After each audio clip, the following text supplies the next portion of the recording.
The numbers here are a little bit complex, but actually, I want to show you this chart, then hopefully it will become clearer, because some people say it's falling, some people say it's rising.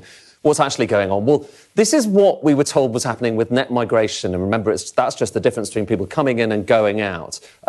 Last year, so this time last year, we were told there was obviously a bit of a dip around COVID. It went up really sharply, but that it was starting to fall, OK? That it was starting to fall. Then we got revised numbers 6 months ago, and the picture was slightly different. It was a little bit higher, that peak, but again, we were told it's falling. This time around, we're still told that it's falling, but just look at the shape of this chart.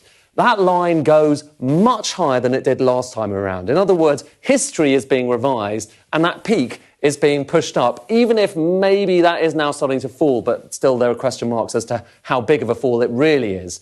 Just to give you a sense of what we're talking about here with this kind of change in the picture that we're learning about, this time last year we were told that in the year to June 2023, so last summer, there were 672,000 in net migration. Now, in that same period, we are told, actually, it wasn't that, it was 906,000. So a very big difference between those two, raising the question, why? And if we just take that, so starting with last year, as I said earlier, migration is net migration when we talk about it. It's just the difference between people coming in, that's immigration, and people going out, emigration. So one minus the other gets you to that number.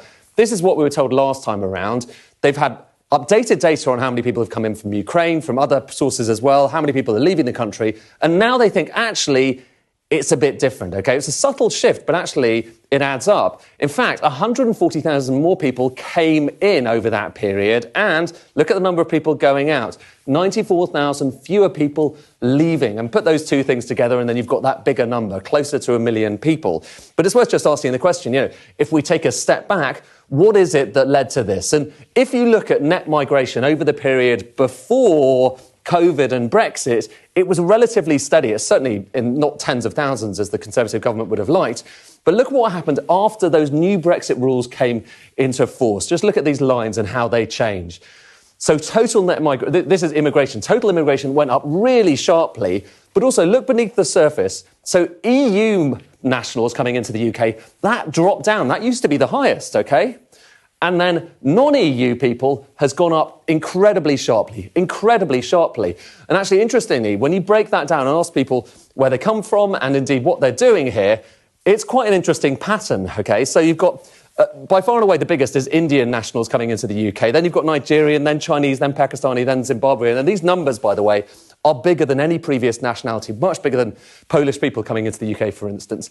But look at the breakdown, OK? Those light blue bits, that's people coming in to study. The dark blue bits, people coming in to work. So there's a lot of light blue, a lot of people coming in to study. In fact, with Indians, you're talking about more than 50% of Indian nationals coming into the UK, 135,000, are students, not necessarily work visas. Final thing just to note, a lot of people have been asking the question, how much of this is small boats? OK, remember a lot of coverage on the news about small boats.